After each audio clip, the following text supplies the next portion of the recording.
So, einen wunderschönen guten Morgen und Warm welcome to everyone, the speakers and guests. In the name of ICOMOS Germany, I would like to welcome you to the International Conference of I'm glad to welcome you here today in Leipzig, which is the leading fair for monuments and sites. And we will discuss some of the uprising challenges of World Heritage protection in today's world. This conference has been organized by ICOMOS Deutschland and the Foreign Office here in Germany, and is also financed by them. So thank you very much. And we are going to discuss the measurements that are important for the protection of heritage. We have 54 heritage sites here in Germany, and we know that responsibility goes beyond borders. From historical sites to natural heritage, these sites present the outstanding universal value that represent humanity. But we know that there are climatic challenges, for example, that really endanger them. And this is why we are discussing the procedures we can use to protect these sites. Our speakers are going to give examples on how to protect and hold up these sites.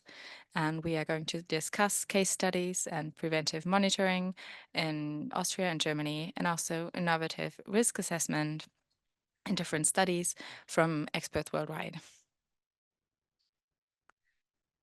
Our conference is a call for action, and we wanted to have our collected abilities to really strengthen the coordination and cooperation worldwide.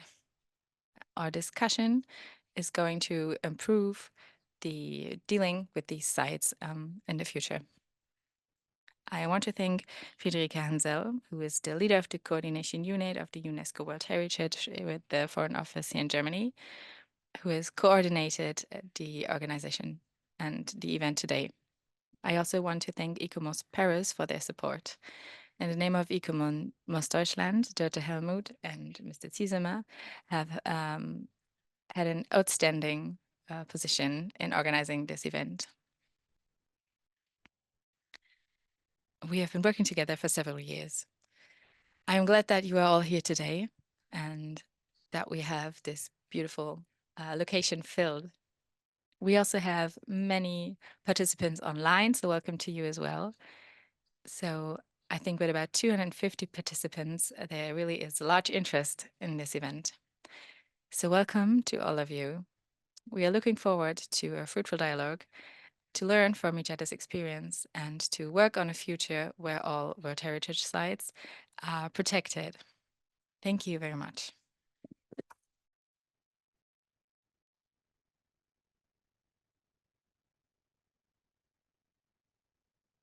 Ja, meine sehr geehrten Damen und Herren, liebe Kolleginnen und Kollegen. Ladies and gentlemen, dear colleagues, I'm glad to welcome you here today in the name of the Foreign Office in Germany. For us, it was very important to support this event today. The worldwide protection of heritage is an important part of our politics, which we have in different regions and with different initiatives. From measures of protection of cultural heritage to strategies to protect the world heritage. And this can only be done by cooperation and trustful dialogue with lots of corporates and national and international level who work for the protection of national and international heritage. We all are facing the same challenges and that are growing bigger and bigger each day. And this development will also be seen with the next session of the UNESCO committee, where we are looking forward to 250 reports, which are more than ever. So this really should make us think and help us intensify the protection of World Heritage. Developments and trends in our own regions that we should recognize and react to them. As you know, around half of the heritage sites are located in Europe and North America. And here in Germany, we have 54 sites, which is one of the countries with the most heritage sites worldwide. This bears a lot of responsibility, and it also means that we need to work on protecting these sites more and more in the future. We have international engagement, and it is very important for us with the Foreign Office to try and protect the World Heritage Convention here in Germany. This is why we need more capacities, and we need to network even more. Today's event with ICOMOS is giving additional value to the work that we have done in the last 2 years with the Foreign Office. It gives us the possibility to speak to a broader community of World Heritage, and not just in Germany, but worldwide, and because we need their engagement to protect the sites here in Germany. So we are glad that we can welcome all of you here today. And we hope that this event gives you a platform to discuss the mechanisms and measures in World Heritage protection and to get in contact with your colleagues. Thank you very much for being here online or in person. I am glad that so many people are interested, and I am looking forward to all of your presentations. Thank you for being here today.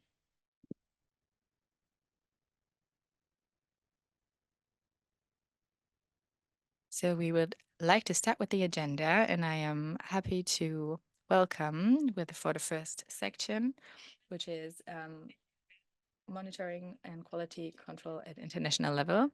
Bertes and Cristobal, who since 2006 has been working for the UNESCO for the implementation of the convention in the immaterial heritage. And now she is responsible for Europe and North America. So she is the primary responsible that we are talking to here in Germany since entering the list of World Heritage. So dear Berta, the floor is yours.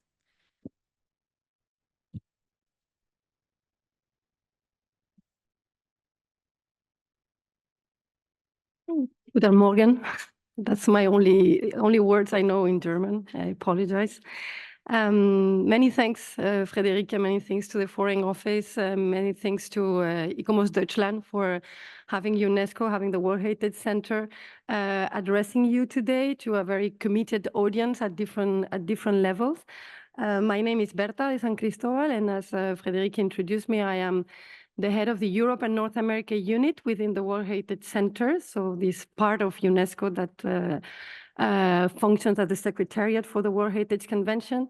And prior to that, I have worked in other cultural conventions that UNESCO administers, and mainly the Convention for the Safeguarding of Intangible Cultural Heritage. So I will start the presentation. I have tried, as I was asked, to give you an overview of this instrument and try to have a focus specifically on Europe and North America, which is the UN region to which Germany belongs. I guess this I can do it manually, no? Or do I have a... Oh, no. Okay. Thank you. So as probably all of you know, what makes the World Heritage Convention special is that it's a unique treaty that combines both natural protection and the protection of cultural properties. And it was adopted by UNESCO General Conference in 1972. The convention basically does 4 things. It establishes the obligations of states parties in identifying and delineating the sites within their territory that meet the convention's definition of natural and cultural heritage. It also defines the role of states parties in protecting and conserving this cultural and natural heritage. It establishes, and that's what makes it more known worldwide, it establishes the World Heritage List as well as the list of World Heritage in danger. But, and perhaps this is less known, it also requires from state parties to conserve the sites on the list, but not only those sites on the list, also to protect cultural and natural heritage situated on their territories. The convention is based on the principle of equality of all cultures and societies, and it unites nature and cultural conservation regardless of state boundaries and makes the preservation of these unique properties a task for international cooperation and assistance. probably because it unites culture and nature under one legal umbrella. That explains why another notion was born under the convention, which is the one of cultural landscapes that are defined as cultural properties, which represent the combined works of the human kind and nature. As they are referred in Article 1, they are referred as sites as opposed to groups of buildings or monuments. And these landscapes illustrate the evolution of society and its establishment over time under the influence of both physical constraints, but also opportunities offered by nature, the natural and the cultural and economic environment. Today, the World Heritage List includes 1,223 properties distributed among 168 state parties.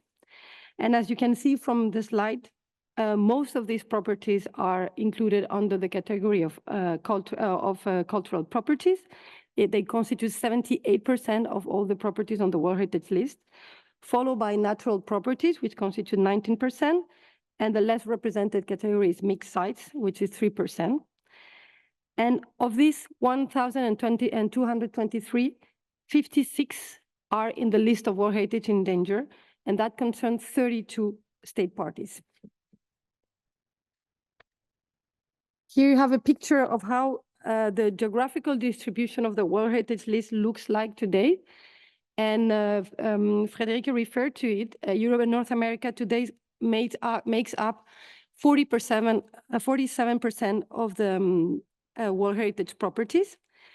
And if we look at the cultural properties, this percentage rates up to 51%. So more than half of the cultural properties on the World Heritage List are situated in Europe and North America. When it comes to natural and mixed sites, this represents a third of the listed natural and mixed sites are in Europe and North America. All state parties in the region but one are represented in the list. And as I think Friederike referred to it, of the 5 state parties with the highest number of properties, 4 are in Europe.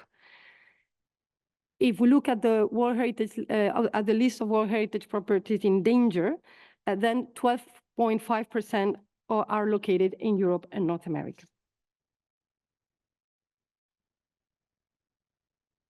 As you all probably know, there is this key concept that lies in the heart of the convention, which is outstanding universal value, and that appears in the very first articles, but the convention doesn't give a definition of it. What the convention does is to establish what are the shared but differentiated obligations that arise from that recognition, from the recognition of sites having outstanding universal value. And those shared but differentiated responsibilities are 3. One is that for those sites of outstanding universal value, the primary responsibility lies on states for identifying them, for protecting, for conserving them, for presenting them, and for transmitting to future generations. The second obligation that arises from being a site of outstanding universal value is that the state undertakes to fulfill its responsibility to the utmost of its resources. And the third obligation that arises is rather for the international community, which assumes responsibility to cooperate for the protection of those World Heritage sites. It is then the convention has entrusted the committee to define those criteria on the basis of which natural or cultural heritage can be inscribed on the World Heritage List, meaning what are the criteria for assessing outstanding universal value. And this is why both the definition and the criteria are found in the operational guidelines for the implementation of the convention, but not on the convention itself. You see on this slide, I won't get into detail of this, but these are the criteria based on which outstanding universal value is assessed, and at least one needs to be fulfilled to be considered a World Heritage property, so a property with outstanding universal value. This is a slide that many of you have probably seen many times, and that I personally found helpful to understand what outstanding universal value is when I joined the World Heritage family not that long time ago. And it shows the 3 pillars based on which outstanding universal value can be explained. One is the criteria that I referred to earlier, and the 3 other are authenticity, integrity, protection, and management. Authenticity in simple terms can be defined as how the state of conservation, the state of the property is conserved over time. And it does assess the degree of credibility and truthfulness that can be given to the source of information concerning the outstanding universal value. And the knowledge and understanding of these sources of information in relation both to the original and to the subsequent characteristics of the cultural or natural, the cultural heritage, and to the significance that the property has acquired over time. On the other hand, integrity is rather referring to the state, how the state of the property is conserved over space. And it is an overall appreciation of the intactness of the natural or cultural heritage and its attributes. So considering the conditions of integrity of a property requires to examine the extent to which all the elements necessary to express its outstanding universal value can be found within the boundaries of the property. It also assesses whether the boundaries of sufficient size to allow for a complete representation of all the features and the processes that convey the significance of the property. And it's also based on integrity that can be assessed how the property is adversely affected by development or is it neglected. And the third and very important pillar, which I will describe a bit more in detail, is protection and management. Indeed, all World Heritage properties, to be considered as such, need to have adequate long-term legislative, regulatory, institutional, or traditional protection to ensure their safeguarding. And this protection includes properly defined boundaries. Properly defined boundaries is a requirement of efficient protection. And this is where, within those boundaries, that the states need to demonstrate that the legislative protection at whatever territorial level is appropriate is ensured. Since 2007, when a property is inscribed on the World Heritage List, the committee adopts what is called a Statement of Outstanding Universal Value. And this is the key reference for future effective protection and management of the property. If I may say so, it's a sort of text that explains how this particular property has these three pillars that I just described. So Statement of Outstanding Universal Value is an essential reference for conservation. It has to serve for a basis for protection and management, but also it has to serve as a basis for presentation and interpretation of World Heritage sites. Since, according to the principles of the Convention, the monitoring of the state of conservation of properties is a shared responsibility between state parties and the international community, SOUVs are a reference document also for the World Heritage Committee, for its advisory bodies, and for UNESCO as the Secretary of the World Heritage Committee. So it's a reference for all stakeholders involved in the protection of these World Heritage properties. However, this Statement of Outstanding Universal Value only became mandatory, as I said, in 2007. And when they became mandatory, the committee requested that they be prepared and adopted retroactively for all World Heritage properties inscribed between 1979 and 2006. Today, there are still 37 statements that remain to be finalized and submitted to the committee. And out of these 37, 20 concern properties in Europe and North America.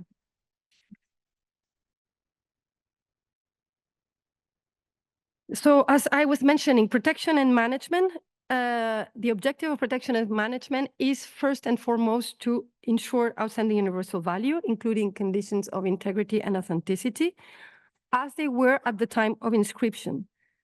So the protection and management needs to aim either at maintaining at least or at enhancing the integrity and authenticity over time.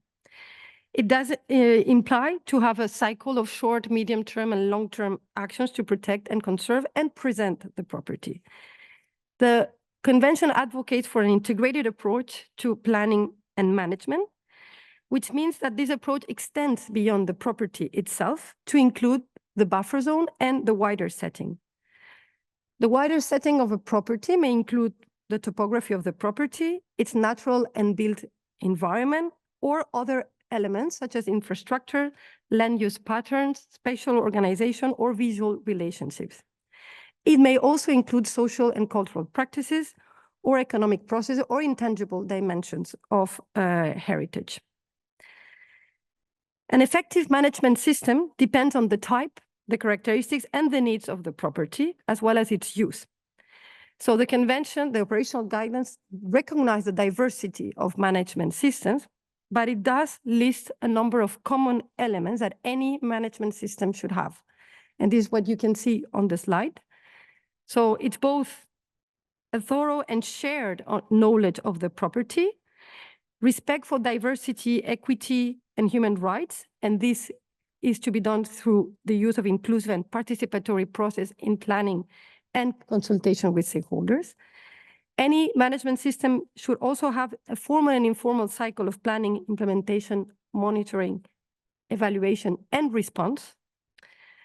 A management system should also allow for the assessment of the vulnerability of the site at a given time. It should provide for mechanisms for involving and coordinating the various stakeholders that are concerned by the property. It needs to include allocation for the necessary resources. It needs to factor in capacity building for those stakeholders concerned by the property. And last, it has to have a transparent accounting of its own functioning. Again, this is a slide that some of you may have seen many times. This is to what are the elements, the core elements of the management system. And I wish to emphasize that, again, the primary purpose of a management system is to ensure outstanding universal value. It doesn't mean that the management system cannot have other objectives, but those objectives are subordinated to the first one, which is to maintain the outstanding universal value and enhance it. So in addition to the long-term legislative, regulatory, and institutional or traditional protection and management that needs to be in place, I mentioned the boundary delimitation as an essential need for essential requirement for effective protection. The appropriate management plan, we hear management plan, what the convention requires is a management system, not necessarily a management plan, but what it is a requirement is that this is documented, properly documented. And that this management system does explain how the outstanding universal value is preserved through participatory means. And the last point is the use of the properties. There may be properties that are not appropriate for use by people, but this needs to be explained in the management system. This needs to be clarified in the management system.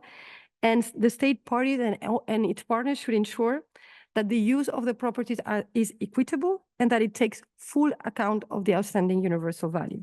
So again, outstanding universal, all these four pillars, their objective is to preserve the outstanding universal value.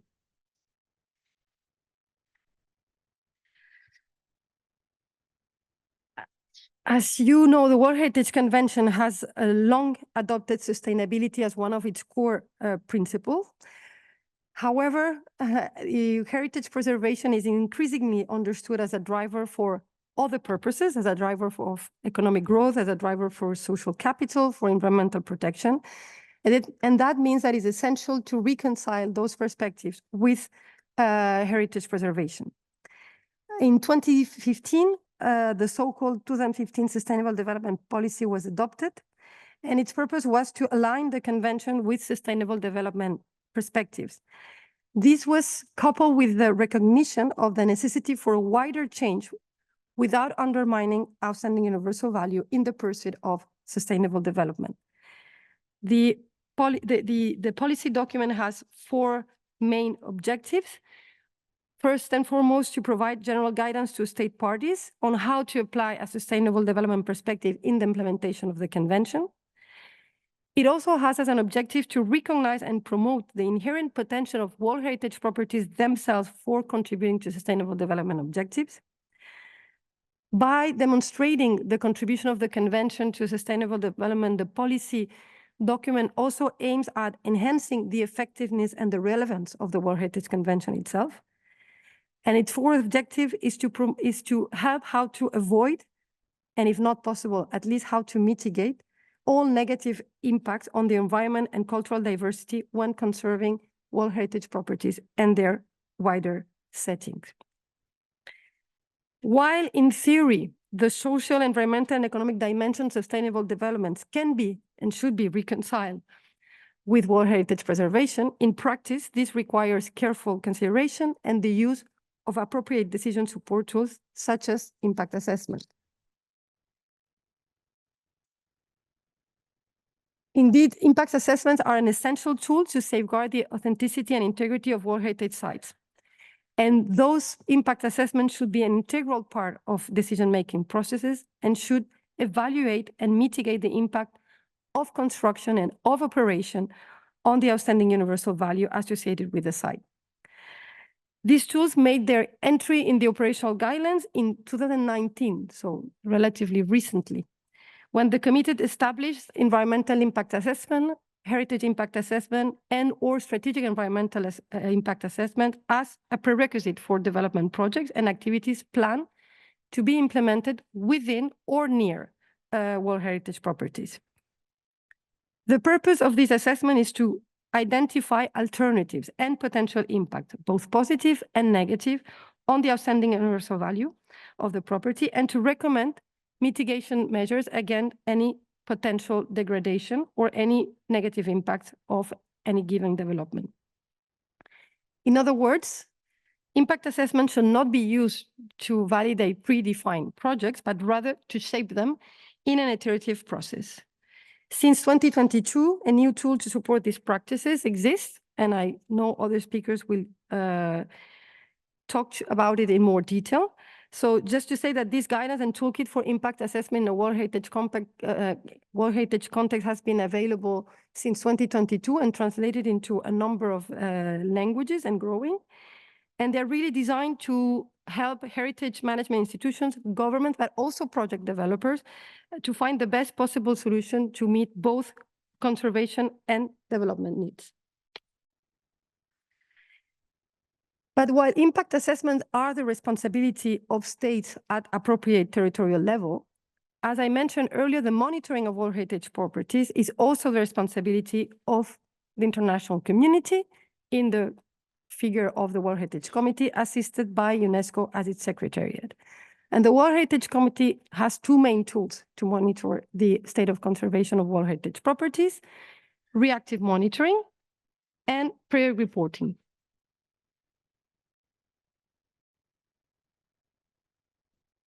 Reactive monitoring is not an automatic process, and it only concerns properties whose outstanding universal value is considered to be threatened by a certain or potential threats.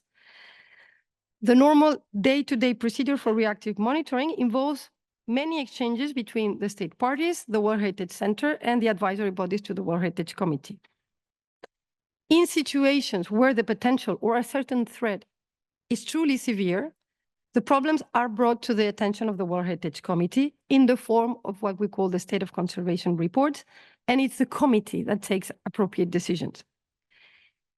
It's important to recall that in adopting the reactive monitoring process, the committee was particularly concerned that all possible measures are taken to prevent the delisting of any property, and the committee was prepared to offer state parties the widest possible technical cooperation in this regard to avoid delisting. Within the reactive monitoring process, state parties submit different kinds of documents to the World Heritage Center that include now, since 2019, impact studies. This is what, in the bureaucratic language of the convention, is known by paragraph 172. And the information that is provided by state parties can include the level of detail provided by state parties will depend on the level of advancement of the project proposal. The World Heritage Center, when it receives this information, requests the advisory bodies to analyze it and to provide comments and recommendations, very often in the form of what is known as technical reviews. But UNESCO also receives information from other parties than the state party concerned, which then are systematically brought to the attention of the state party concerned that is asked to provide for comments and details. And here again, if after analysis it is considered that there is a serious threat to the outstanding universal value, the state of conservation report of that property may be brought to the attention of the World Heritage Committee. Today, there are 274 properties subject to reactive monitoring. This means just over a fifth of the listed properties that are considered under a certain or potential threat to the conservation of the outstanding universal value. I will let everyone judge whether this is an important percentage or not. It's 1/5 of the listed properties. Specifically for Europe and North America, this amounts to 13% of the properties that in the region that are subject to reactive monitoring. So 74 properties in the region are subject to reactive monitoring, meaning the committee looks at their state of conservation either every year or every 2 years.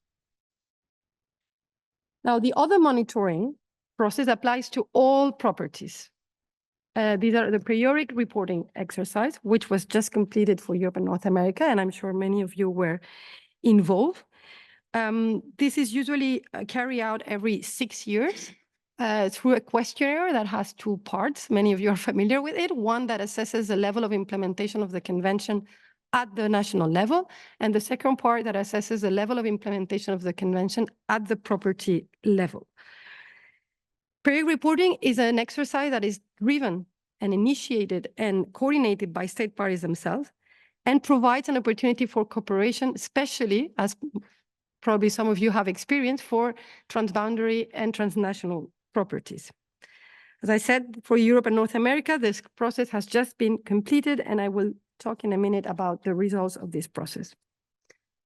So as you see, both through the reactive monitoring process and through the periodic reporting process, there is a huge amount of information and data that is channeled through UNESCO. And in order to analyze it and to restitute this analysis to state parties in the most effective way, UNESCO developed a standardized list of threats and factors affecting the outstanding universal value.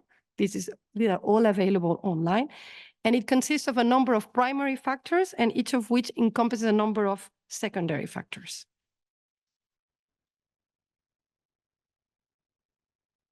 So let's look at the global situation from the state of conservation reports, since the state of conservation reports exist, that have been submitted to the World Heritage Committee. So this analysis is based on 4,431 reports recorded since 1979, covering 626 properties and 147 state parties, mainly almost all state parties. And what they show, when you look at the global level, is that the main threats for those properties that are considered under threat have to do either with the lack or with the inadequate management of the property, with housing development, followed by illegal activities or the impact of mass tourism. In terms of housing, this is probably due in part to the fact that of the 1,223, sorry, 5 minutes, okay, wow. I'll hurry up. This is probably due to the fact that almost a third of the World Heritage properties are cities, and that over 70% of cultural properties are located in urban areas, making them more vulnerable to pressures of urbanization.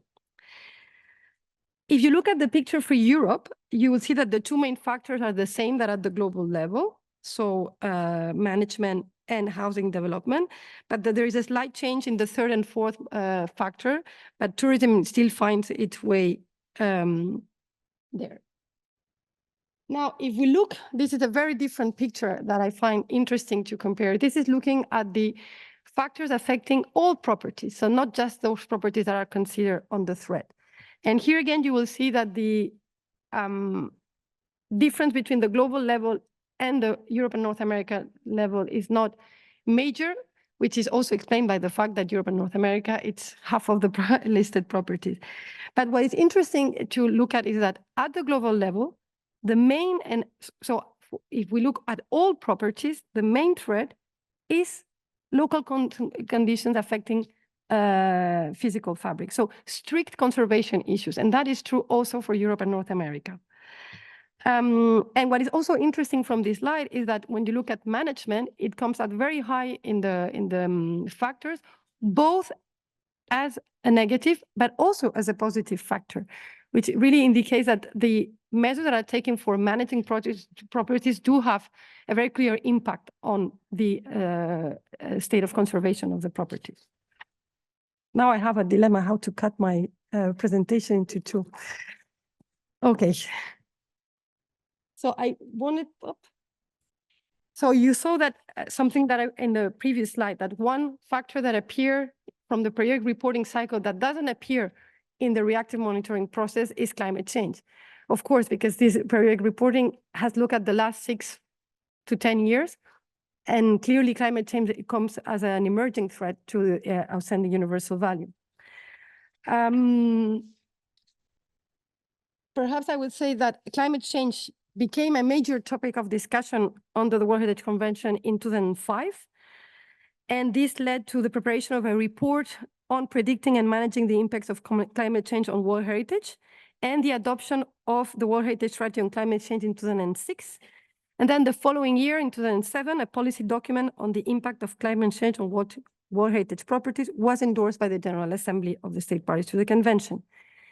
Right after that, climate change was included in the operational guidelines for the implementation of the Convention. And then, following the adoption of the Paris Agreement, an updating process of this policy started and culminated with the adoption of an updated policy on the impact of climate change on World Heritage that was endorsed, that was approved by the General Assembly of State Parties at the end of 2023.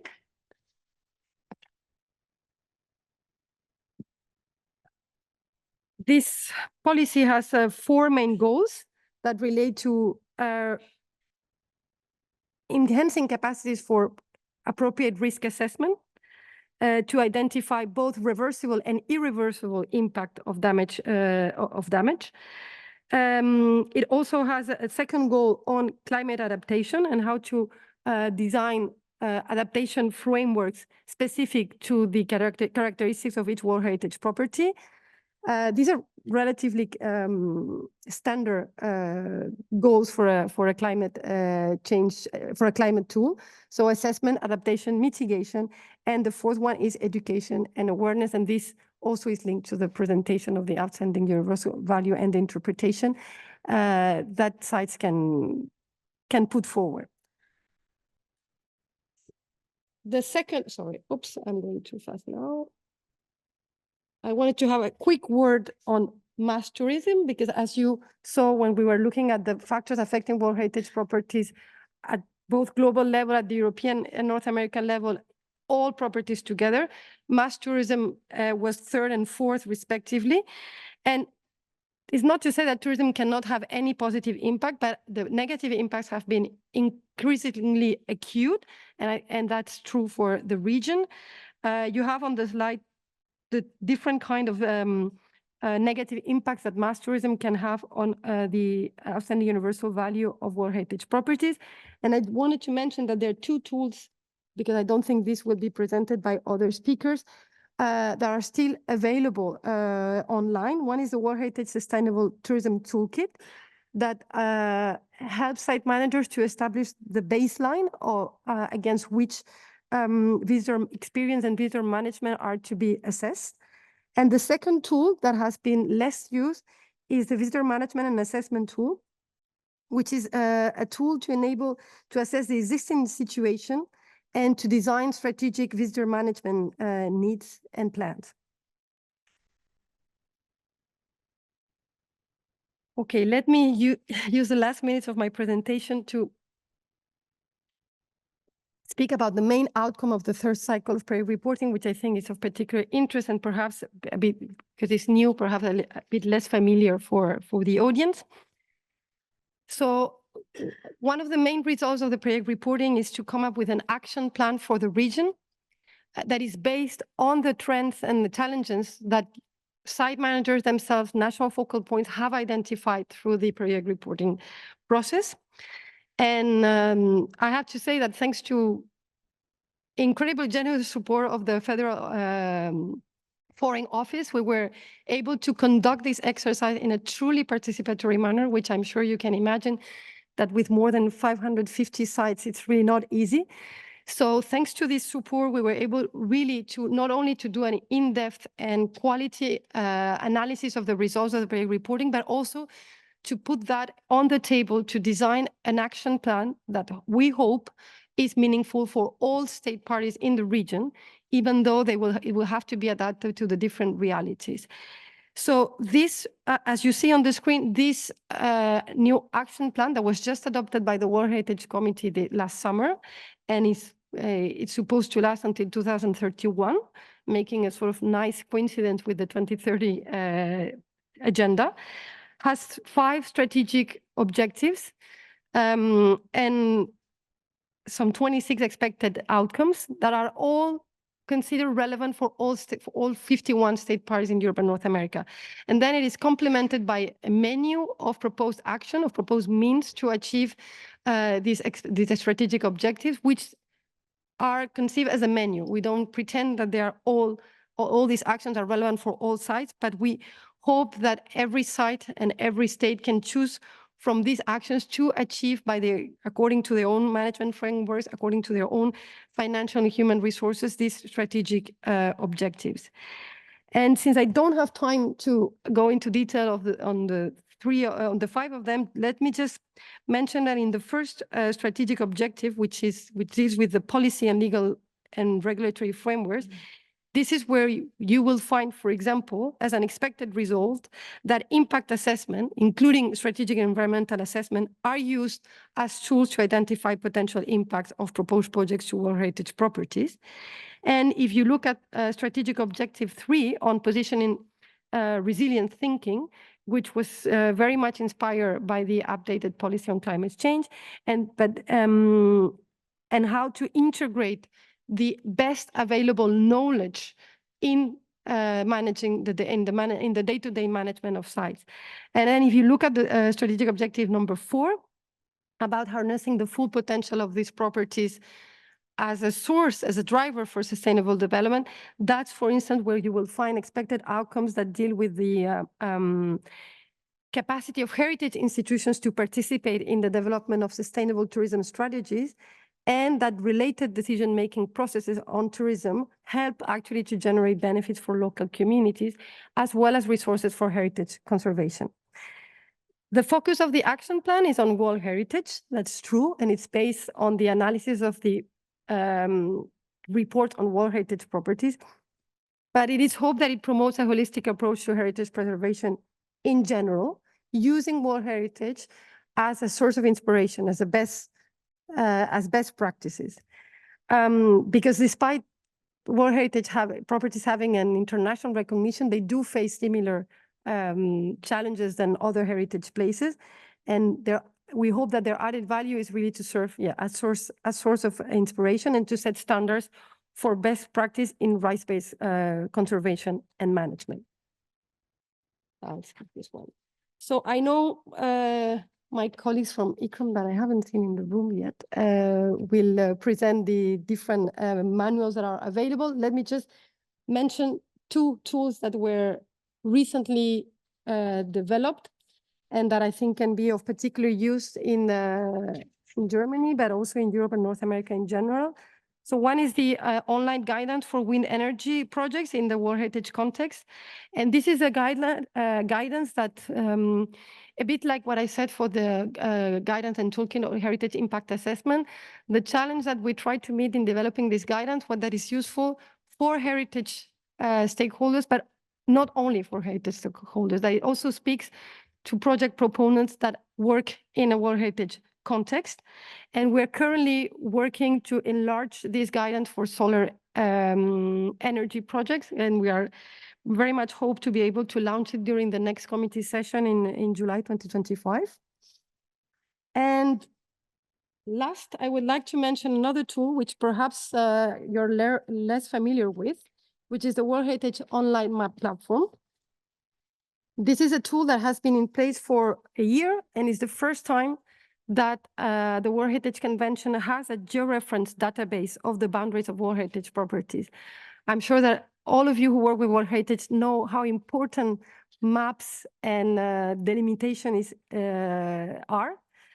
And yet the World Heritage Convention did not have a georeference database for one simple reason, is that for the time being, GIS data is not a mandatory component of the nomination dossier. Perhaps it will become.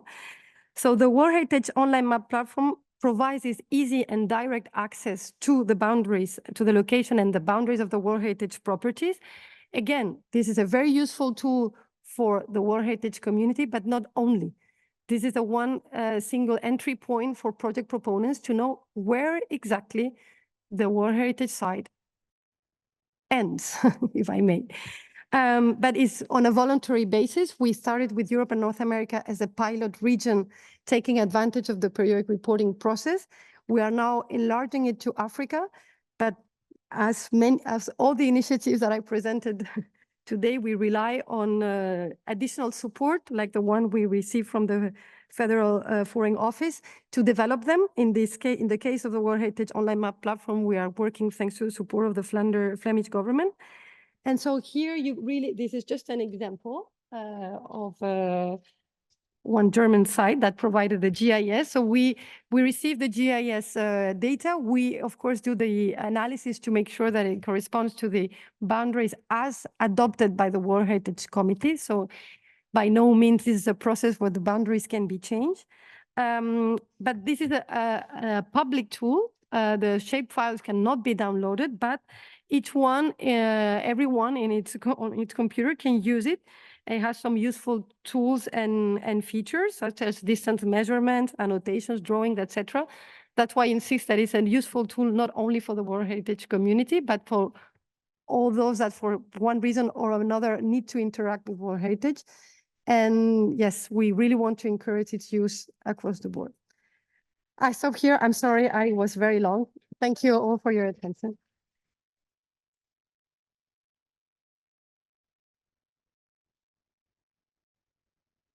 Liebe Berta, vielen Dank. Dear Berta, thank you very much for this very interesting presentation, which I think is always good to know and good to hear, to be inspired. So we are moving forward with the agenda, and I would like to ask Tomasz Wyżerdy from ICOMOS International to join me on stage. I think many of you know him. He has been working in this area for at least 40 years in World Heritage and cultural protection. So he has a lot of expertise in the area of World Heritage. Tomasz, the floor is yours.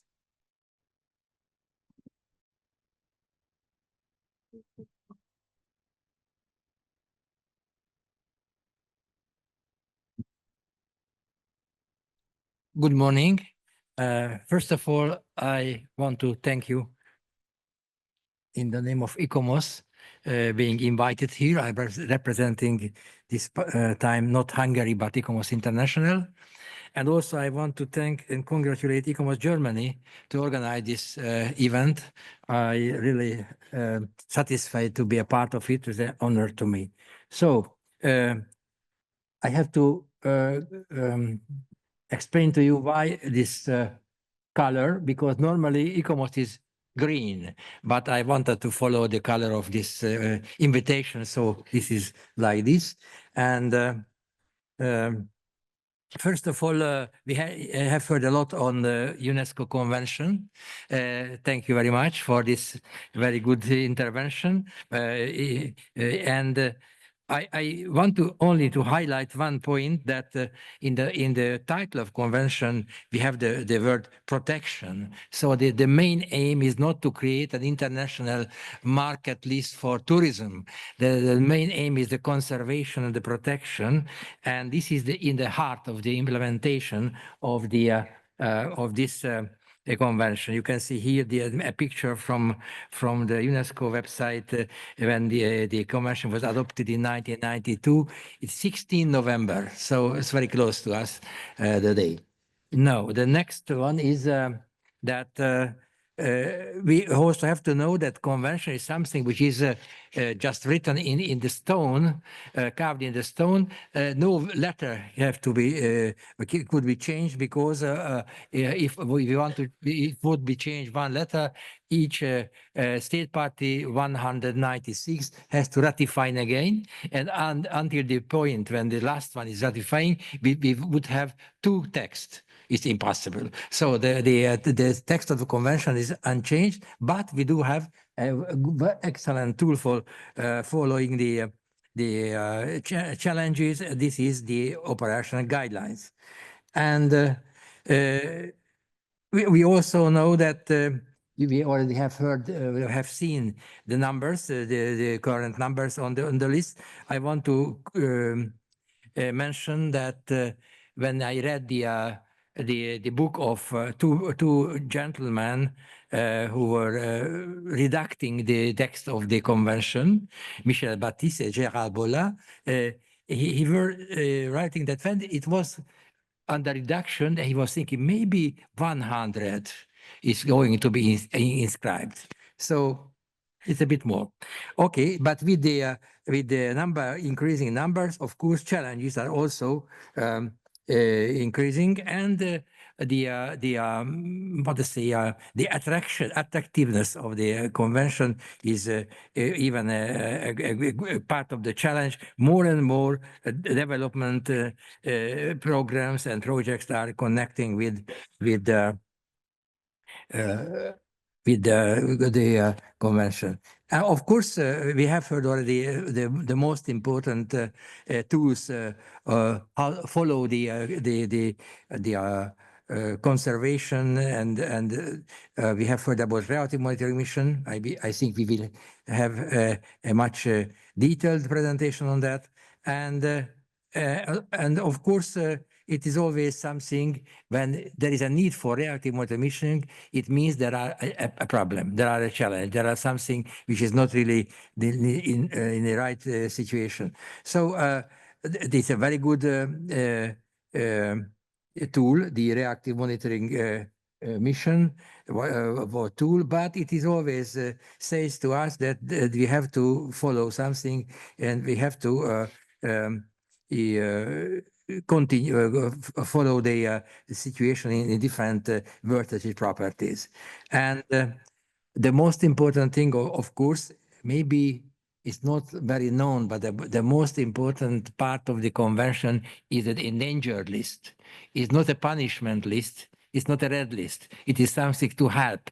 Unfortunately, it's a misunderstanding in many state parties that they do believe, okay, I want not to go on the danger list because it's a shame to us. It's not the case. I can recall in my previous experiences when the United States of America asked to put endangered evergreens. So the same state party. Okay, so I think it is a really important tool, but also a possibility very similar to the reactive monitoring mission when the state party asks for advices. So advisor mission is also an important tool, quite similar to the reactive monitoring mission, but reactive monitoring mission is decided by the vertex committee, and the advisor mission is an understanding among the committee and the state party that they do have this help. And of course, we also heard about this state of conservation reports, which is many times required by the committee just to get reliable information on the situation in different vertex properties. Okay, I get from ICOMOS Center, from Ms. Durigello, this chart just showing that there is quite a number of state of conservation reports in generally speaking in our region. And now I go to the main part of my not lecture, but contribution. This is about the prevention is better than cure. I just quote this slogan of Monument en Wacht in the Netherlands. You know, this is a fantastic tool for the continual preservation and keeping cultural heritage properties in a good shape. So this is for prevention an interesting tool. We also already have heard about from the previous presentation, the parity reporting activity. I can recall the first for Europe when with Mehdi Rösler, his number there. Yeah, we started in Cyprus to launch this 2003, and I know that there are a lot of development, but they still this is a very good tool to get a picture in a time section about the situation in state parties, generally speaking, and about the particular World Heritage properties. But this is the most important tool for this prevention. This is the prior notification instrument, which is the famous para 172 in the operation guidelines, which is a very good thing that it is a possibility given to the state parties and also to the World Committee to not to go after the things happen, but be informed in time. And of course, as it wisely was redacted in the convention, all advisory bodies as professional bodies are always nearby and always helping this process. Okay.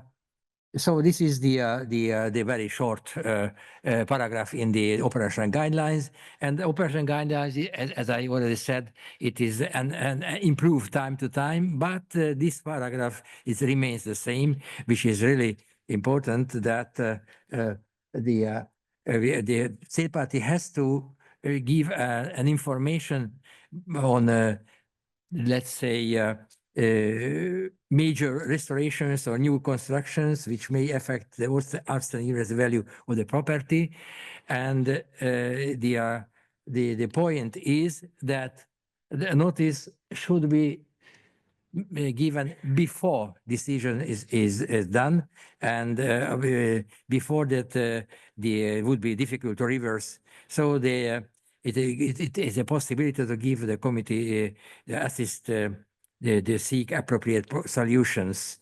And this is, I repeat myself, this is something, a kind of prevention. Okay, let's have one, I don't know which is, okay. This is the process of how it works.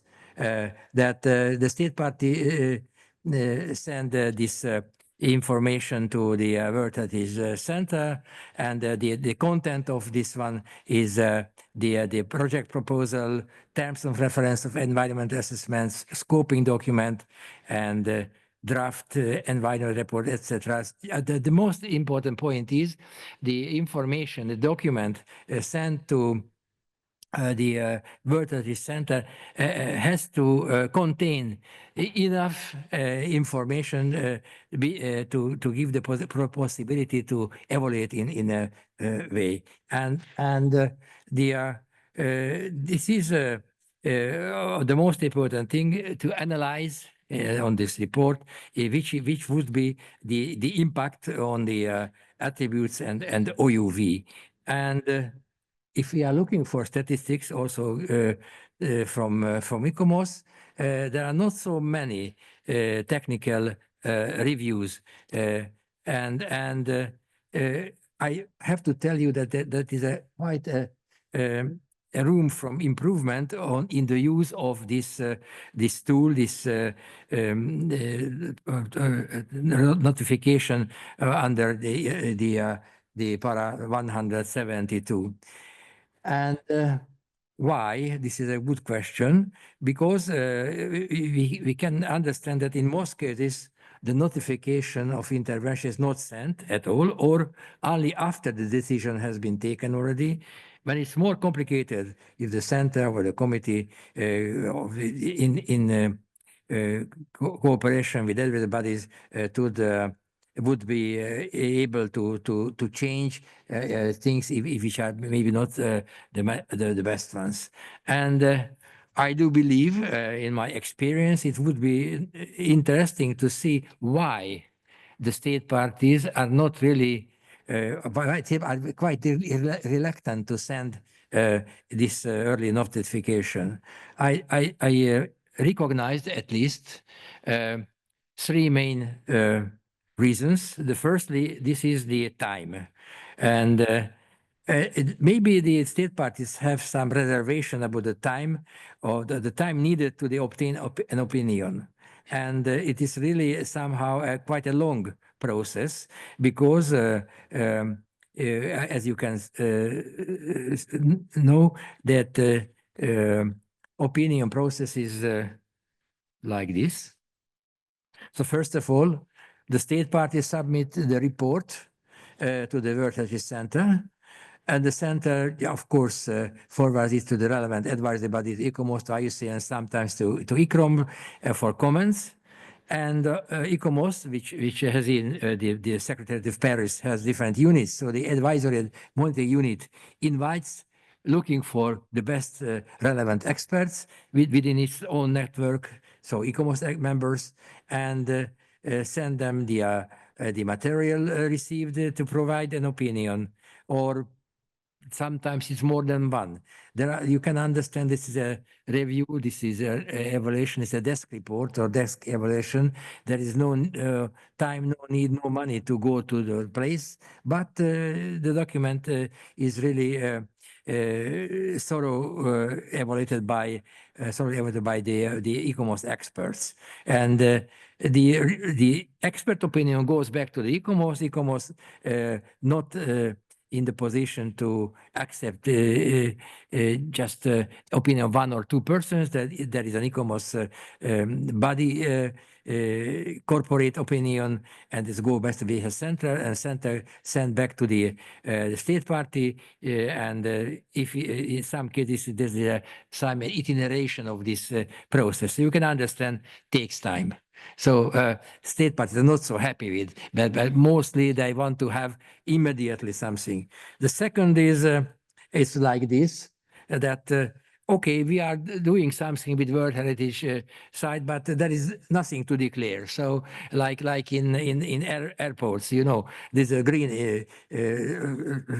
hazel, that green way, that okay, we are not planning any intervention that would damage the OUV. On the contrary, we were just improving the situation through restoration, conservation, adaptive reuse, etc. So do not need to be notified. This is a very common approach. And thirdly, of course, there may be less well-intentioned non-reports based on the idea that it's better not to put everyone on trial, that to negotiate at length, the result will be explained anyway. This is the, sorry, I speak not the ICOMOS name, but in Hungary, my country is sometimes use this third thing that, okay, we are doing something which is not bad maybe, but we are very reluctant to report. It's not so fantastic, but we still not want to report, and we will see how it works. So it is not so fantastic, I have to tell you. So in the light of the above, it is therefore necessary that all actors, protagonists in the practice of prior notification under Article 172, take the necessary steps to increase efficiency and thus jointly promote the preservation of integrity and authenticity of values, and not least avoid subsequent corrections and disputes. And of course, we also already have seen some pictures on those guidelines or guidebooks. So ICOMOS and IUCN, in collaboration with ICROM and with the World Heritage Center, provide guidance books, etc., on the preliminary consideration and assessment of the likely impacts of proposed interventions, including heritage impact assessment and visual integrity assessment, which can provide significant assistance at the early conceptual stage of planning, and not least contribute to a more rapid assessment of information submitted under Section 172.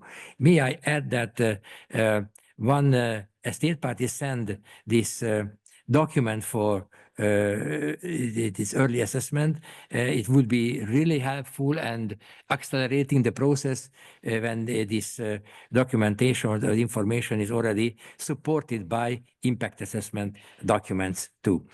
And of course, the ICOMOS and in cooperation with Versus Center and others, advisory bodies always enhancing and improving this helpful assistance to state parties and to also to the World Heritage Committee, with just producing resource manuals.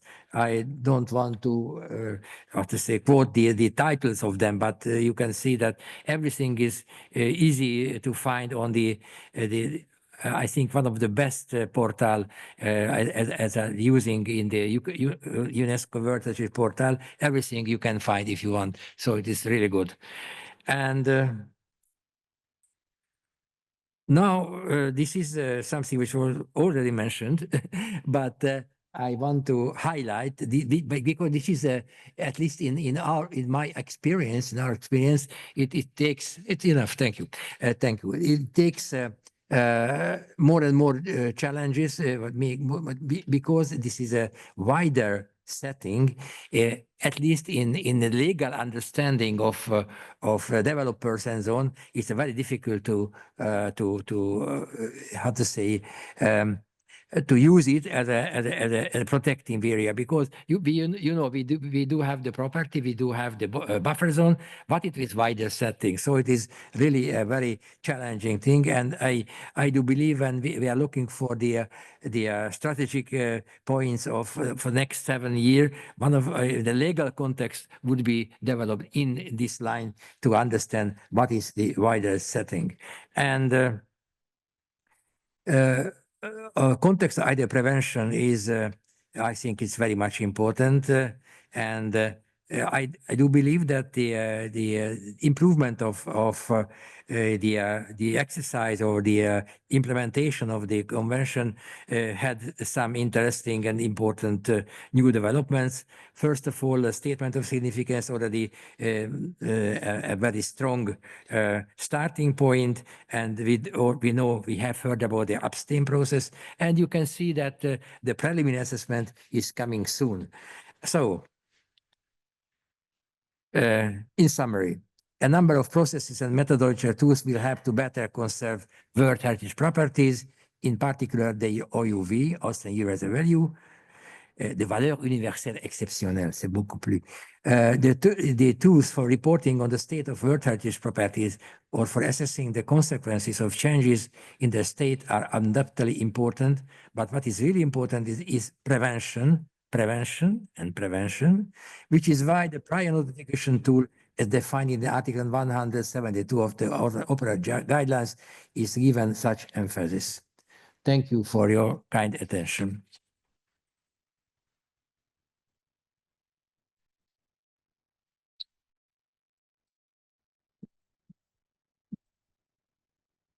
Ja, lieber Tamas, vielen, vielen Dank auch für Yes, thank you so much for all of the points you have shown, which are also one of the reasons why we have planned this whole event today together with ICOMOS Germany, especially Article 172. I know that there will be quite a few questions. There will be a short discussion after the next two presentations. Next, Florian Meixner will speak to you. He has been responsible in Austria as part of the UNESCO Commission since 2018. So he will give you an overview over the project.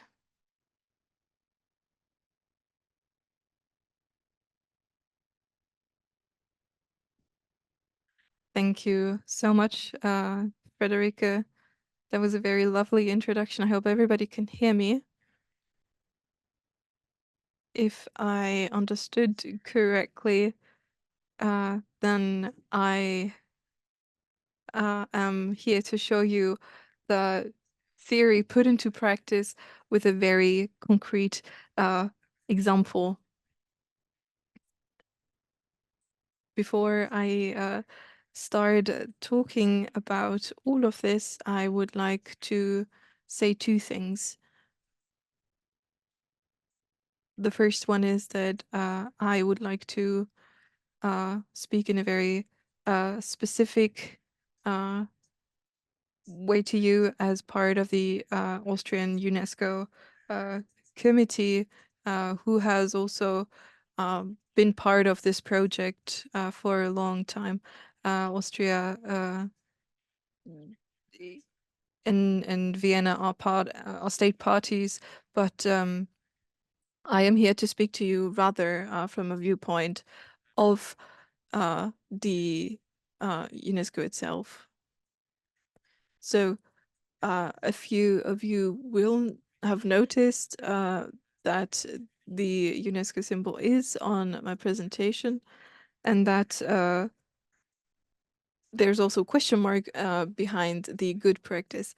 So obviously we cannot say whether Vienna is actually a good practice or not. It's a question still to be answered. It's still on the list of the heritage in danger. And obviously a real answer to that question can only be given once Vienna is no longer part of that list anymore. To give you a quick overview, there's 3 major steps we will take during the presentation. We have the more legal sense of the project, then an overview over the heritage site itself, and then also the cooperation between the site and the convention. So obviously that is not Vienna, but Austria has more than one World Heritage Site. And in 1992, there was a ratification from the convention, and then Austria implemented that into Austrian law in 1993. However, it still took quite a while to actually recognize that in federal law. Just a quick remark, we're currently on a timeline in the early 90s. There was a lot of opinion that there was not much drive to actually implement the international conventions into state law, because it was considered that the current law was fully enough to implement all of the measures to be taken. Well, now, 30 years later, obviously, one could say that that was a quite difficult opinion to have at that point, and maybe not all the correct ones. There were some transnational World Heritage Sites, also with Germany, and the first ones were entered in 1996, which are 12 in total. Now, to go into the reality of a sovereign state, similarly to Germany, there's different parties, different organizations with different responsibilities. So we know that the heritage protection law is an important one. We also have the assessment law, which at that time was the only federal law in Austria at the time of the early 90s that actually considered World Heritage protection. Obviously, we have the base law, and we can see the individual laws of the Austrian states. We have almost 2,000 smaller communities, and in our state, and all of those are working with the construction offices where they have to get the permits and so on. If you look at this pyramid, you see that the protection law, monument protection law, is driven throughout all of these different stations. Now, to show you part of the original center of Vienna, the historic center, we're looking at 371 hectares. And the before mentioned criteria, as you can see, are met. There is a very large area covered here of the site. And as mentioned before, it shows how important the maps are for this matter, just to avoid different misconceptions and miscommunication. Just to show the criterias that are in place here. The criteria number 2, we have the urban and architectural qualities of the early throughout the second millennium. Also the interchange of values, so Middle Ages, Baroque, and founding times. Those are the parts that are added in regard to all of the historical sites. To fully understand the cities with its OUV, it is obviously important to and also to understand why state sites are listed as in danger. It's important to see that the urban layout has mainly stayed the same, so that we have a very historic center with a very characteristic skyline.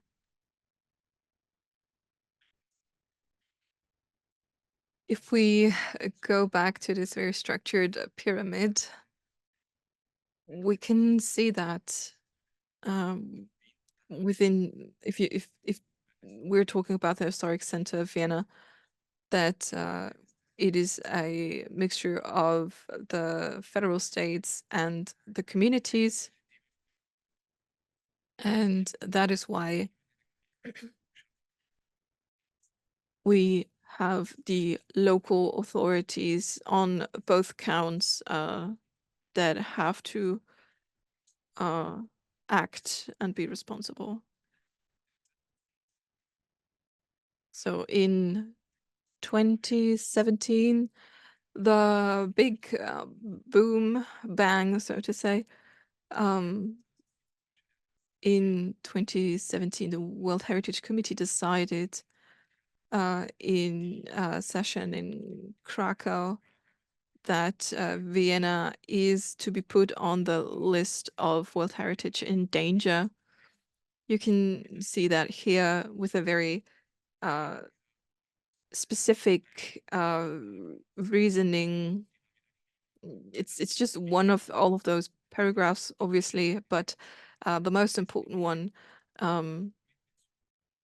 And this is in direct correlation with the legal setting that we were facing at the time. Now, for the reasons, there's obviously multiple ones. The urban development since the inscription of the site. So the high-rising buildings that are being developed, as well as roof works being done. And that is in close correlation to a very poor planning instruments and also legal instruments, and that obviously means that there was a quite poor management and poor management system. And those were the three main factors to have Vienna be inscripted on the list of heritage in danger. If you Google all of that and look at the reports and want to follow the reports, you will probably see this, a very wonderful painting in the middle of the 18th century, which is basically the main basis for the whole discussion. In the public opinion, also the media opinion, it's often reduced to this, and also reduced to this status, and that the UNESCO wants to keep a painting from the 18th century in its original state.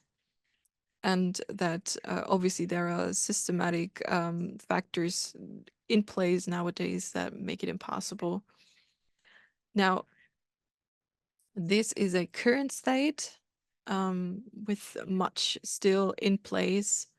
So I'm getting back at the statement of integrity, that the city is supposed to stay the same way it was. Now the painting was done in the 70s, and taken from that, we can still see the similarities. So obviously the painting isn't completely 100% true to the original form back then. So there's a few differences still. However, we can say that the historic center was able to be kept in a quite similar way to the city that it was back then. Now, if we look at the view from the Belvedere, so a very beautiful view of the city, there were attempts to implement that. I don't want to give more assessment to that right now. The World Heritage Committee has done that before, but obviously the OUV wasn't really taken into consideration at that time. Now, this is a chronological overview, and I would like to emphasize that there was a very structural, systematic problems, and then there were missing legal factors and instruments and tools that would have made a bettering possible. So that's why it went off the right path that way. So obviously, it's not all of every single point that simply would have been too much for this slide, but just a brief overview on how that reactive monitoring has manifested. In 2012, there was the first reactive monitoring mission. The very first mission was in 2002, but in 2012 we had the first expert mission. In 2002, they didn't really follow the guidelines, so the real first reactive monitoring mission was in 2012. Then in 2015, we had the second reactive monitoring mission from the committee into the cities. So maybe just as an explanation, that high-rise building was reduced from 73 meters to 66 meters. There was a decision from the committee in 2016 in Istanbul to keep the conservation of the World Heritage Site and to manifest it. In 2017, then we had the legal decision to really and have the decision of the changings of the surrounding areas, and that was the time when the historic center was added to the danger list.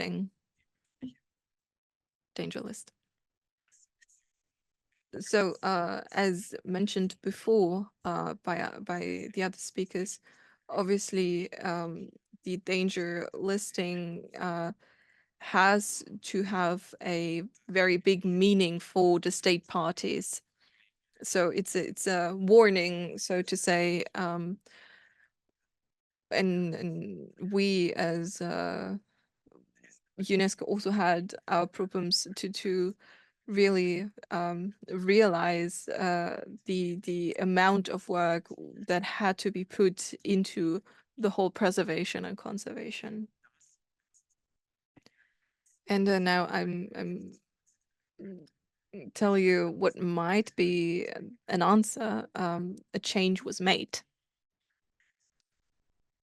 So in 2017, there was a quite ideologic situation, which was very dire. There was a lot of silence between all of the respective institutions taking part in the process. So there had to be a very first important step to get the dialogue going once again, so that we could work on a solution together. 2018, then there was a three-step approach, as it was called. There was a workshop for experts, especially a lot of cultural agents that started this. And then we had a very big heritage impact assessment for the project, but for the legal framework as well. There were one or two people in this room that dealt with the heritage impact assessment in much more detail than I did. But lastly, we had the advisory mission from the World Heritage Committee as well as ICOMOS to have an external expertise on the situation. All of that ended in the setup of a report, especially in regards to the national framework, which is seen as a reference framework for a potential for the potential for to be taken off the danger list. And lastly, 2024, one last advisory mission with an evaluation of the current situation. What you have to add that is that there were obviously a few more heritage impact assessments that I did not want to include for further details now. Now, I mentioned the state of conservation reports earlier. Austria was played quite an active role in it, together with the World Heritage Center. So in the of the total amounts, we were part of 12 of those 16. So what are the results of this whole story? very specific ones actually that we can tell. So we do have results, and that is why I started with the headline in a question mark. From today's perspective and the specific points made by the convention that we had to take action on, we managed to better ourselves. We have now a much better management plan, and now we are able to really put our plans into action. We have a very specific tool for our work for the height development and also the roof works to be done. We have a basic report made to be a guideline for further building, and we also have the building regulations. Actually, since last winter, which is called Novelle der Wiener Bauordnung, so Viennese building regulations for conservation and preservation of World Heritage sites, where we are talking about city planning and city development, but also World Heritage. Something that hasn't been in the legal framework until then.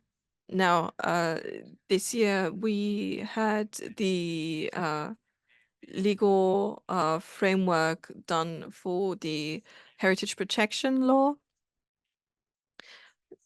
which is now in action next to the federal law.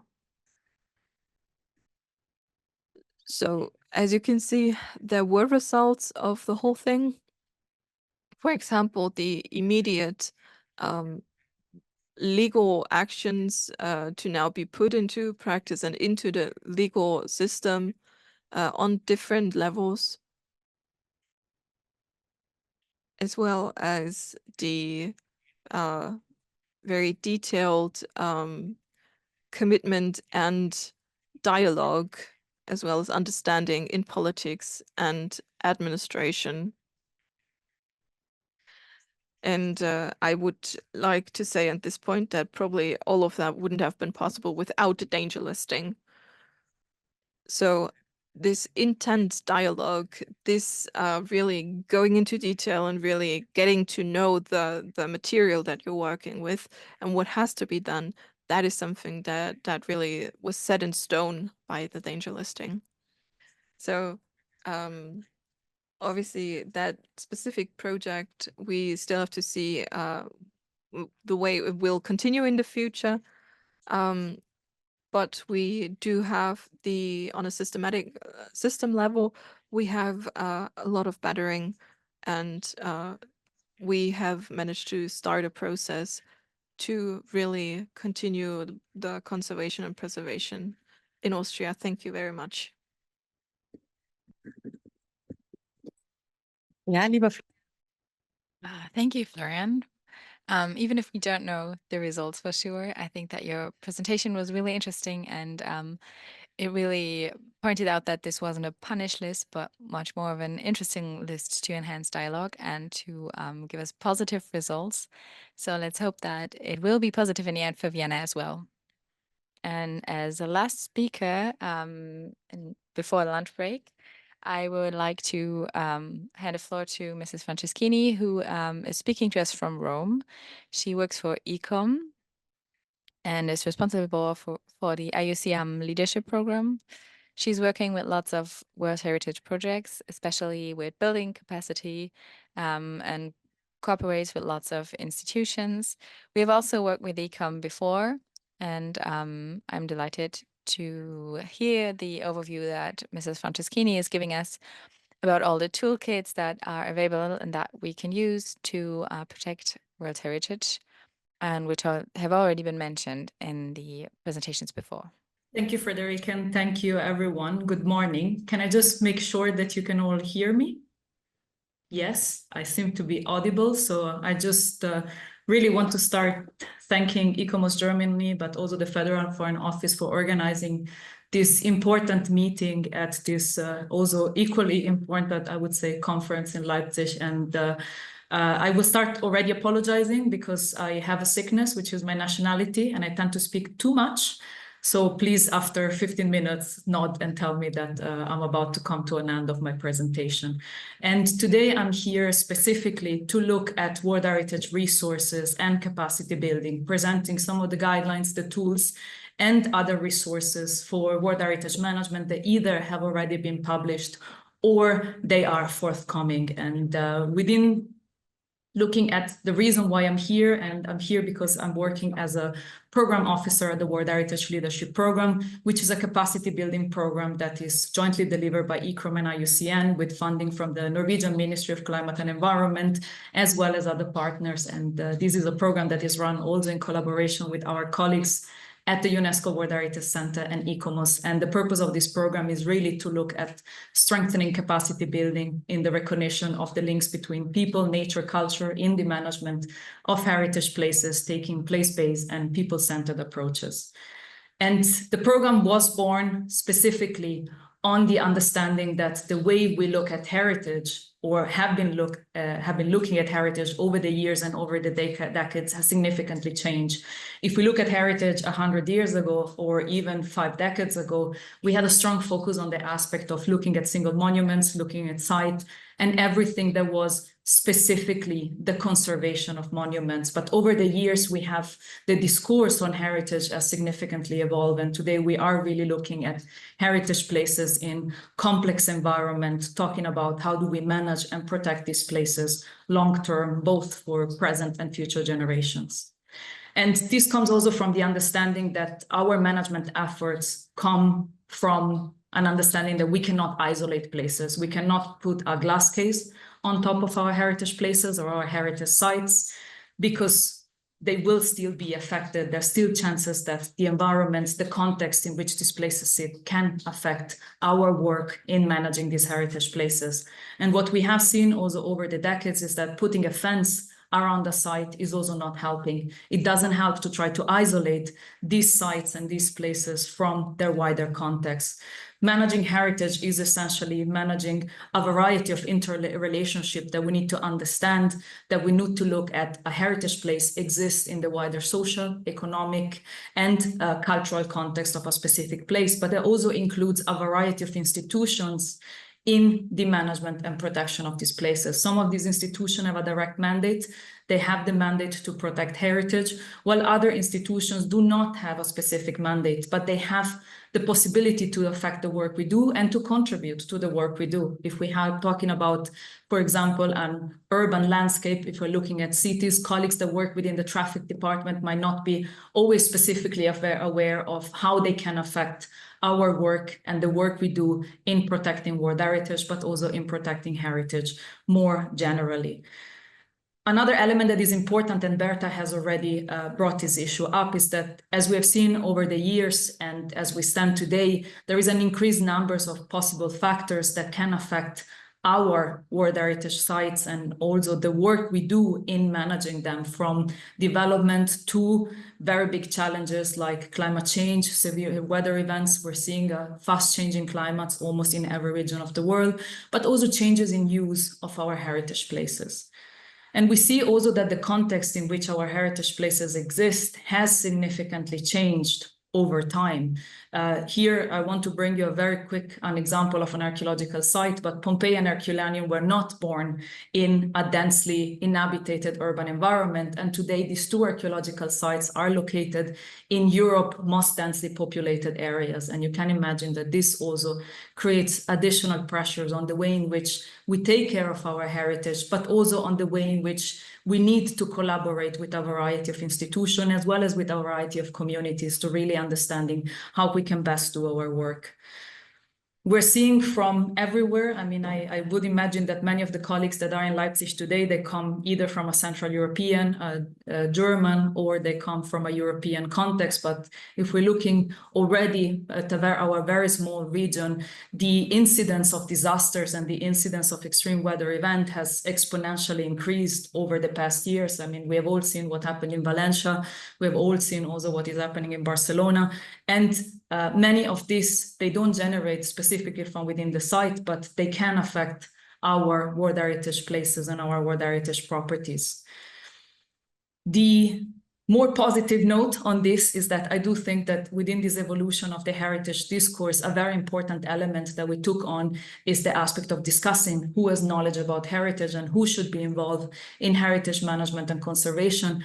And this shift in the discourse also brought a very important element, which is the recognition, the role people have in the management, conservation, in the identification of heritage places, looking at rights holders, looking at indigenous people, looking at residents, as well as local communities and potentially also stakeholders that can be allied to our work.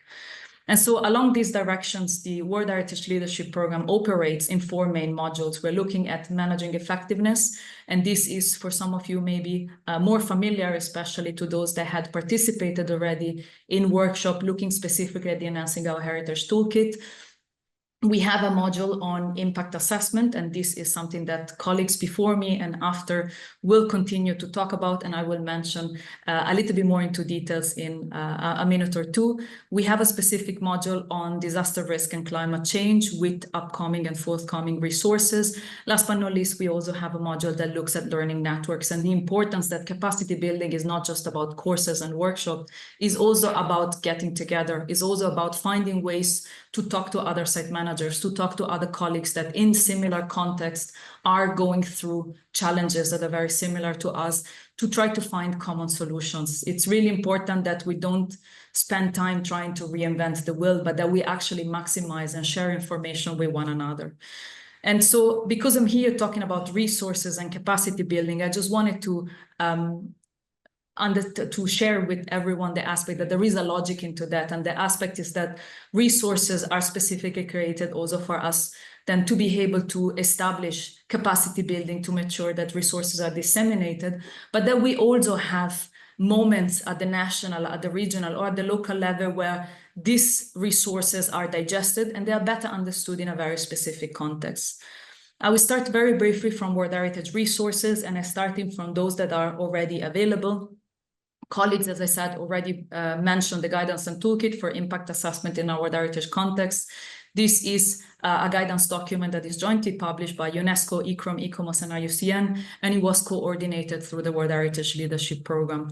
And the guidance document looks specifically at the context of World Heritage in relation to impact assessment, providing both information that are relevant for those that are more literate, let's say, in impact assessment processes, but also to support the heritage sector in implementing impact assessment, looking specifically at heritage impact assessment and environmental impact assessment, so the aspect of project base. There is a guidance that is right now under development that will look specifically at strategic environmental assessment, and this is a forthcoming guidance.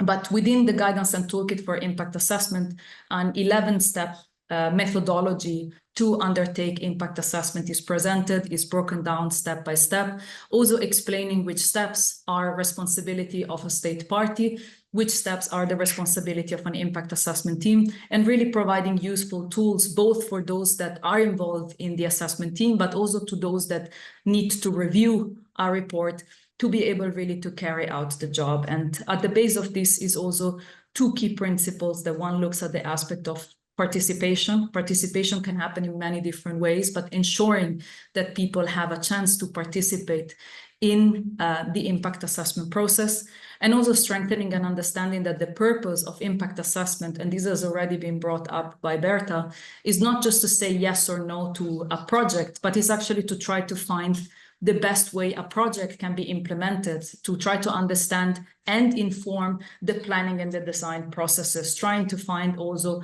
appropriate alternatives. It doesn't mean that it will always be the case that a project is implemented, but it means that it is a collaborative process that can also provide proactive problem solving. And within also, as I said already, within the guidance and toolkit, there are already a variety also of table, boxes where additional information are provided that can be very relevant both to those, as I said, that are preparing, for example, an impact assessment report, but also to those that are in the process of reviewing and evaluating one. So depending on where you're sitting, resources that are provided, they can be used also in a slightly different and adaptable manner. The other resource that has recently been published, this is a publication in 2023, was the Enhancing Our Heritage Toolkit 2.0. And this publication looks specifically at the aspect of managing effectiveness, understanding if our management system is adequate for the work we're trying to achieve, to really look at what are the elements that need to be improvement, that need to be better understood, that need to be strengthened, but also have a clear understanding of what's working so that we can strengthen what is working and we can make sure that we take measure for what is not working well within our management system. And this is very easy to use and very accessible toolkit that is made of 12 specific tools that go from how well values and attributes are understood, looking at the specific factors that are affecting the property, what are the causes and what are the management measures that have been taken, adequacy of boundaries, looking specifically at governance arrangements. Do we know our managers well? Do we have an understanding of who our rights holders are, if there are rights holders in a specific context? And also looking at how well the legal framework is supporting the work we do, all the way then to understanding the management planning frameworks, if we have adequate resources to implement our actions, going through management processes and results. And the Enhancing Our Heritage Toolkit offers really a methodology to carry out a full assessment. So the publication itself is understood as a self-assessment, is understood as a resource that site managers, that institution can pick up and can already start planning their own assessment.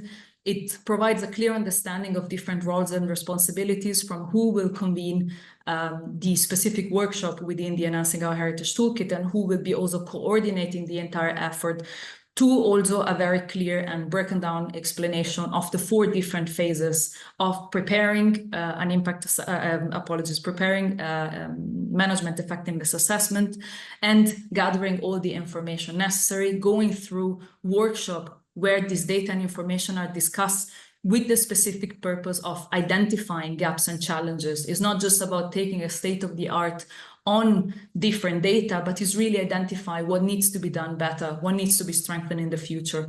And then this information being packaged and being analyzed in a way that is helpful for us to bring them into an action plan, clarify them into an action plan, and be diluted then also in our management plans, in our strategic plans, to strengthen the management system of our properties.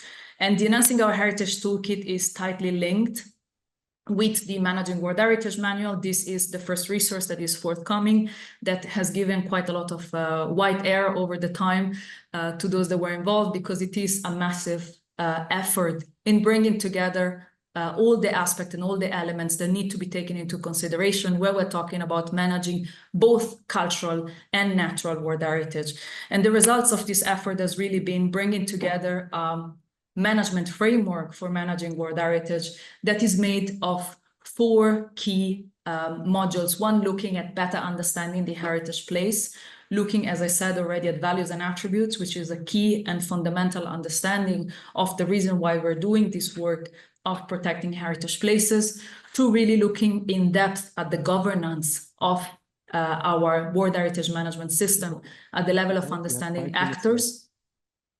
Thank you. At the level of understanding actors, instruments, and looking in the specific of management processes and the results that these management processes should deliver. And the Managing World Heritage, you can see here the framework, you can see the different chapters of the manual. And as I said, this is not out yet, has not been published yet, but it is forthcoming very, very soon. But you see that this is a tool that is directly linked with the Enhancing Our Heritage Toolkit. So all these resources, they're really communicating to one another. And the purpose of the Managing World Heritage Manual is really to provide that base to strengthen the management of our heritage places, to then also think more about other resources and other challenges. As we know, especially when we are looking at the aspect of climate action, at the aspect of disaster risk management, as well as impact assessment, these are resources that they need a solid management structure and a solid management system also to be operated. I'm coming very quickly back to the aspect of the guidance and toolkit for impact assessment, because this is a guidance that has also been used as a base. The methodology, the 11th step, has been used as a base for other resources that have been established, one being the guidance for wind energy projects in a World Heritage context, where you see the methodology, especially of understanding impacts, is based on the 11th step. So there is a direct communication between resources.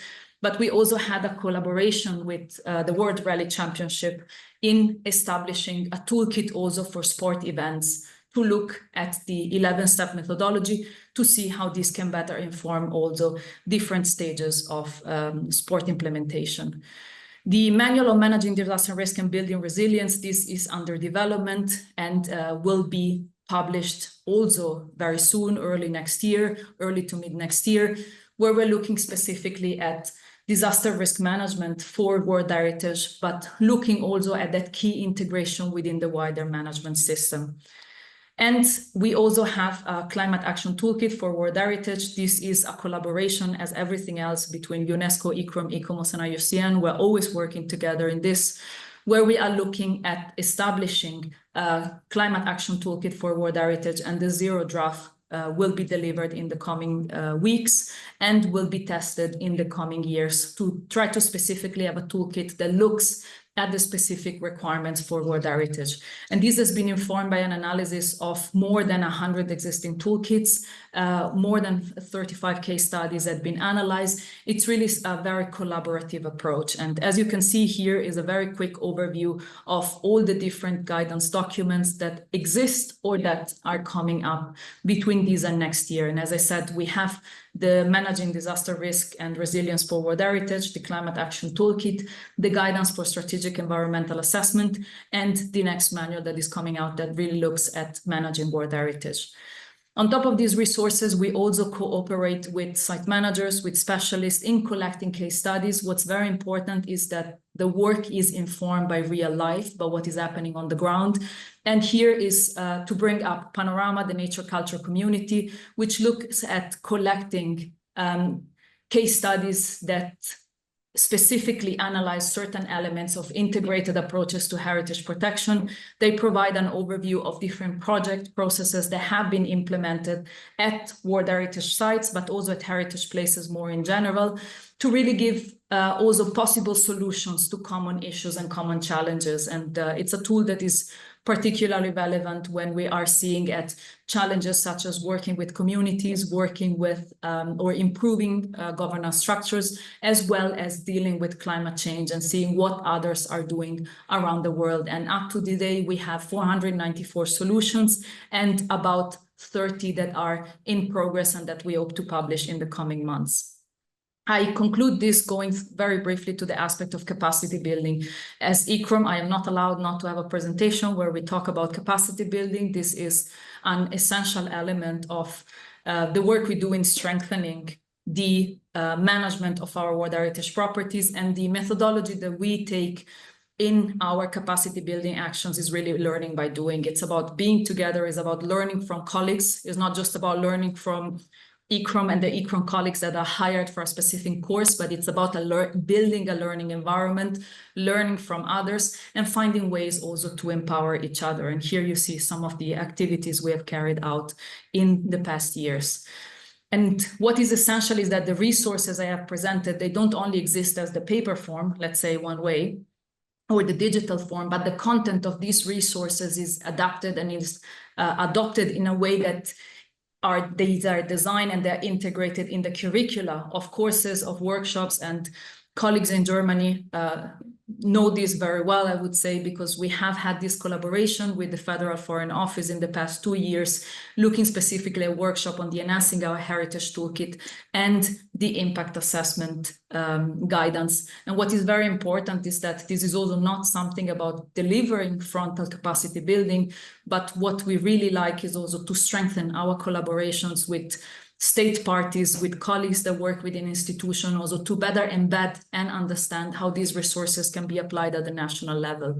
And often we take a step-by-step approach that is usually building on a common base of a course that can be a course, for example, on disaster risk management, or a management course. You might know the course Managing World Heritage, People, Nature, Culture, to then use these resources in a more in-depth manner, all to the way to looking at one-to-one mentoring. And this is, for example, how we have been operating with the disaster risk management, as well as the Enhancing Our Heritage Toolkit. And we're now also testing the same with the impact assessment. And so we're more than happy also to work with colleagues and institutions on this, to also find common ways and ways to improve capacity building that is delivered for a specific property or a specific site, as well as the national context. And here is something that is particularly important, is that we see the effectiveness and the importance of national, regional courses, with especially in regions where there's a common legal framework or planning frameworks,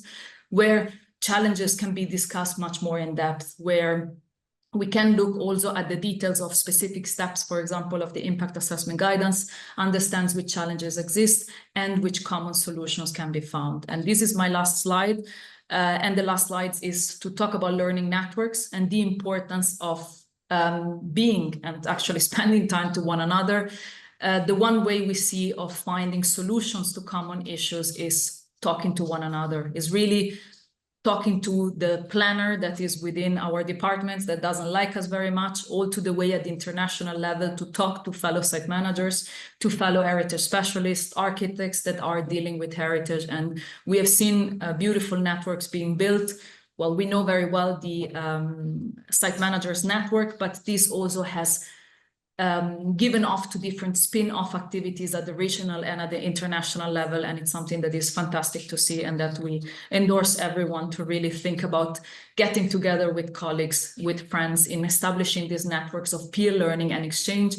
And we're also happy, you know, to have this platform of the World Heritage Site Manager Forum that is organized annually.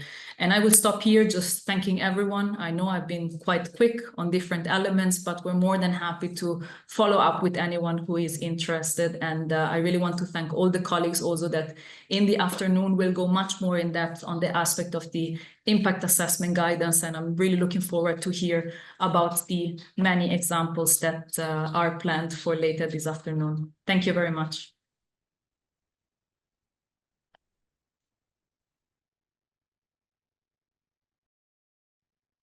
Nicole, thank you so much for all of the introductions into the toolkits and everything that is still ahead of us. There's still a lot of workshops to do and a lot of toolkits to be published. We are a bit late in our schedule, but we would still like to grant the opportunity to ask a couple of questions. Maybe Nicole and Berta, you are not here at the concluding discussions, or maybe some questions for you.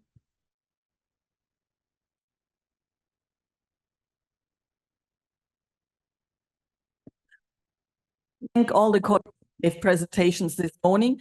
I would like to say that you can see the progress over time, because when I was running the Europe team, I was always shocked about the sites in Europe. They have no management plan, no statement of OUV, and no boundaries. So I think there was a great progress made. And also to Nicole, I would like to say, I'm looking forward to the next manuals, but over the past years, I think it was very useful for the site managers to have these manuals and to see also the cases from other sites and to learn from the other sites.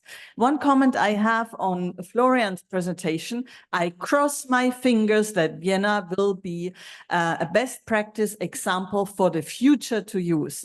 there was a story before the danger listing. And Tamás, who was the president at the committee in Budapest, knows very well, because when the site was presented by Austria, I looked at the newspapers and I found that the Vienna Mitte project was going on. So I called my colleagues at ICOMOS in Paris and said, you have done the evaluation, but do you know that there's a big project going on?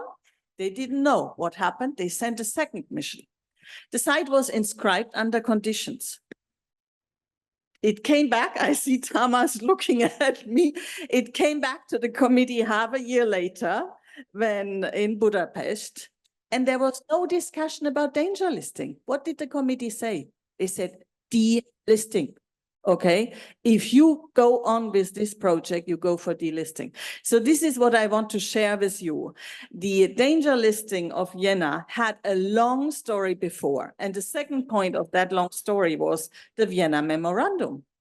The World Heritage Convention is a convention which leads to other legal instruments. It's fantastic because of the learning experience from Vienna and from the huge meeting we had with 600 architects in one room. 2000, Birgitta is saying, I saw. A new legal instrument was created, which is available for all countries in the world, whether they have World Heritage sites or not. And I think that is a fantastic story of Vienna, which should be also told.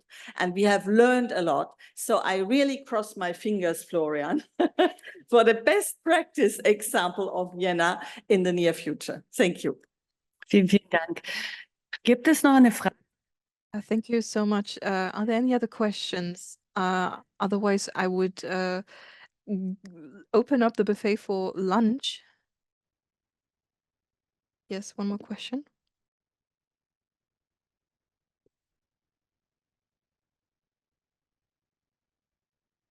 The civil society organizations are not very well represented in the presentations about the management, and I just want to underline that civil society organizations, NGOs, have a big important role in preserving our world heritage.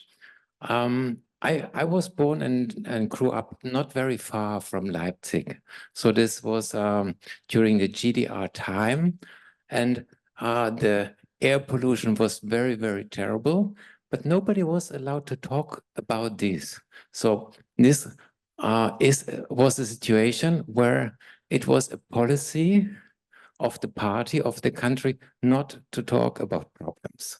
So the country is gone, but still, I know there are countries where it's not good, not easy, not dangerous to talk about problems.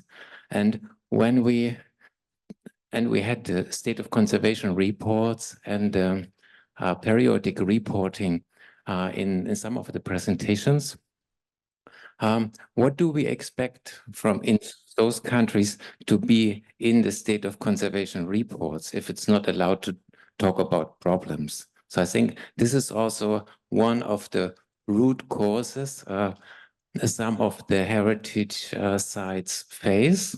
And I think it would be good also to see how to address this. Vielen Dank. Es war jetzt keine direkte Frage, sondern ich habe es als Statement aufgenommen. Very much. I see it wasn't a question, but rather a point for a discussion. So we will get into detail later on that. I would like you to be back at 12:45 later on. Thank you very much.